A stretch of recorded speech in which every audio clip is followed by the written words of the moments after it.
Ngayon ho, panahon na. Wala ho, ibang titulo. Dito sa Metro Manila, naginagalang kung yan, 65% na nagaling sa poetry. Gusto po ay question legality. Handa po ako tumulong sa inyo pamagitan doon. Yung sinasabi ng bureaucrat na walang pipirmahan dito, totoo po yun. Bakit? Ako daw plan ito 1909. Poetry student. Kaya, bawal po tayo magpirma dito. Unless na, gibayin natin. O gibayin ng gobyerno. Ang dola ay 68. Sa pangalan. Napdire. Kung kayo po may may tatanong, magtanong po kayo. Magtanong po kayo. Yan sa akin po po sinabi. Correct. Nagulunod po kayong nakita ngayon. Magtatanong lang po ako, dito sa kanyang usapan natin dito sa barangay, ayun sa area ng Pasay. Sa pamunuan ako namumuno ng Pasay. Ginawa ko yan 7 units, unit 1 up to 7. So, ang amin lang sana po, kung kagaya niya papasok si Mr. Miranda, nagkaroon sana ng magandang coordination para hindi nagkakaroon ng hindi pagkakaunawaan. Nagugulat na lang kami, may mga membro kami na parang may threat doon na sila paralayasin pag hindi ng membro si Mr. Miranda. Meron threat naman doon sa kabila, hindi sisirahin sila pag hindi ng membro rito sa may state. So, siyempre, ako bilang sa pamunuan, umaatid ako ng national hearing, medyo nakikita ko ang sitwasyon ng dokumento lahat. So, bakit ito hindi man lang nagkaroon ng pinapakansabi sa isang lugar na papasukin mo at para lang ikaw magpakilala sa lugar na yun. Yan lang po gusto ko malaman. Si Mr. Miranda po na, ayusan ng kanya yung kanyang samahan na yun. At siya nagkaroon ng tinatawag na koleksyon, membership, survey authority. Kaya ho nagiging hindi ko papayagan sapagkat nasa akin bilang ako'y makaten na nagkatawag na congressional hearing. By order ang secretary ng DSA to instruct issuing to all director, regional director, issuing survey authority and certification. Yan galing ni Secretary de Roche. Okay. Yan ang isa sa mga tinatamo. Bakit pareil ang survey, hindi na nagtao, so may mga tao na membro ko, membro nila, na nagre-reklamo sa akin. Sir, kasi kami, pag hindi kami nagpa-survey sa kanila, sisirain kami. Yan ang nagiging threat sa lugar namin. Kaya ako siyempre na sa tagal na rin po, 30 years na rin na pag-away kami dito sa lupa upang maging kanila, bigla na lang may papasok. Yan po ang gusto natin malaman sa kagutan namin sa inyo. Bilang katugunan, kasi wala nalaman ang problema sa mga ninyo. At hindi kayo nakakalawan. Ito ang pagkakataon na kayo kalukasito. Hindi mo kayo dapat mag-away sa lupa natin. Kapag ito ang pagkakataon na ating kinitinan nyo, hindi na kailangan muli patay sa gobyerno. Ang kailangan, may tali ko sa inyo, donasyon ko sa inyo ang mga paglulupang ito.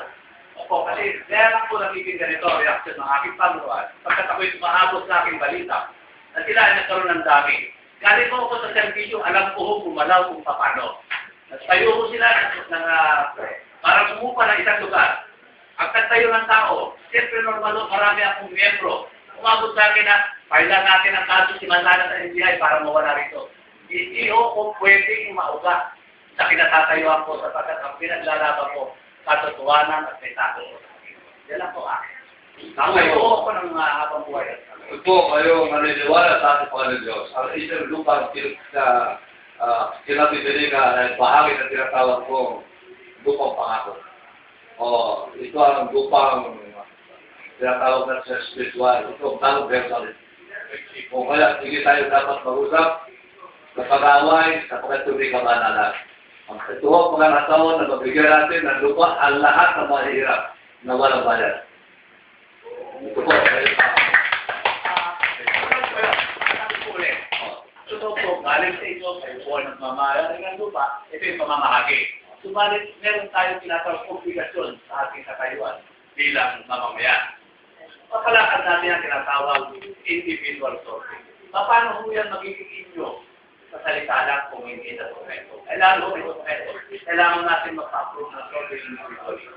There is a written agreement, written na from the owner of the land that the area is donated to the association. Yun ang napakaganda. Then kaming naninirahan po sa asosasyon, mawo-work out po namin yan paano kami magkaroon ng individual.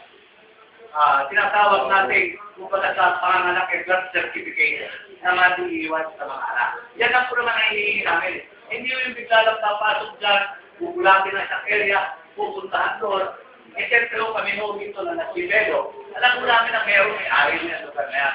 Pero dito sa ating bata, ang isang lugar na inaayos, ang paninirahan ng ating mamamayan ay binibigyan ng karapatan manirahan sa pamamagitan ng operasyon o koordinasyon sa ating may-ari. Hindi naman namin sinasabi, hindi namin babayaran eh. Babayad mo kami, willing mo kami bumigay sa tama lang sa pagbibigay at pagbibigay. Okay, salamat. Pwede kong tanungan. Ang sinasabi niyo ang proseso para mapapunta sa mga ating mga mamamayan. Ang proseso po doon ay case-to-case basis. Ang bawa, kung camera, kung ilang hektarya ito, sukatin ito sa kabuuan. Dahil kung ito yung sukatin individual, palagay ko, hindi ko hinahamok na kayo mahirap. Ngunit pag-access po yan. Ang gawin nyo na nyo, gawin nyo ang plano ng kabuuan, kung nabuha na ang titulo, saka kayo maghahati na individual. Kung ano yung mapag-usapan ko ilang metro kudrado. At kung may mag-individual, kahit anong laki na ito sa paan, baka mahirapan ko kayo.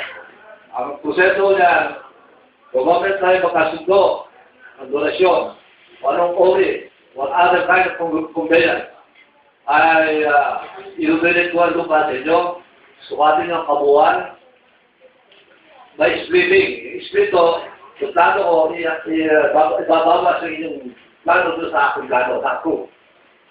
Hindi na kayo magpagkapunta sa... Pero po ako bibigyan ko sa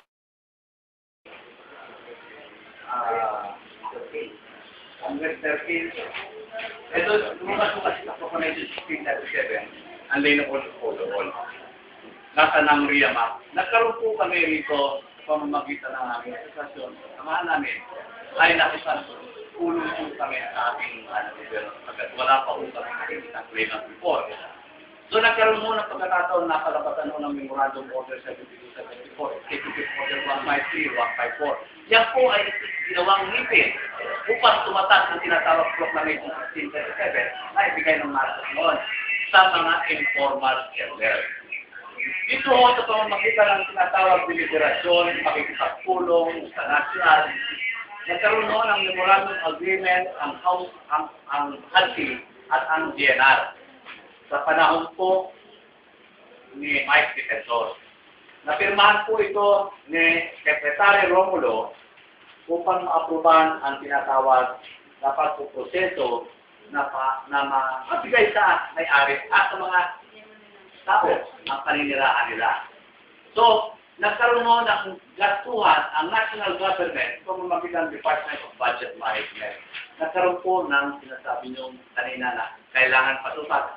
Hindi na po kailangan masukat dahil ito po ay national government ang nagsukat. Geodetic Engineer De Los Santos ng DNRO. Ito po ang tatawag technical description of the covered area. Ang naggasto po nito ang Department of Budget Management for the purpose na maibahagi po sa mga infra. So, ito po, mayroon po, masukat sinanay banggit nyo po, kailangan magpasukat tayo. Ako po ay makakatulong sa pagkumpleto na po ang sukat. Galing po talaga ito sa satellite survey. Ito po, kaya po ang akin naman nangyayari kay Mr. Miranda, pumasok po sa isang lugar namin, at medyo siyempre napupulat ang mga miyembro ko. Narinig mo? Mr. Torres.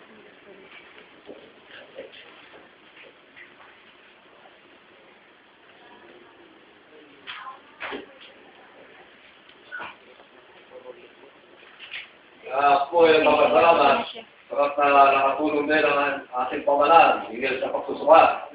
Ang mangyayari lang na kasi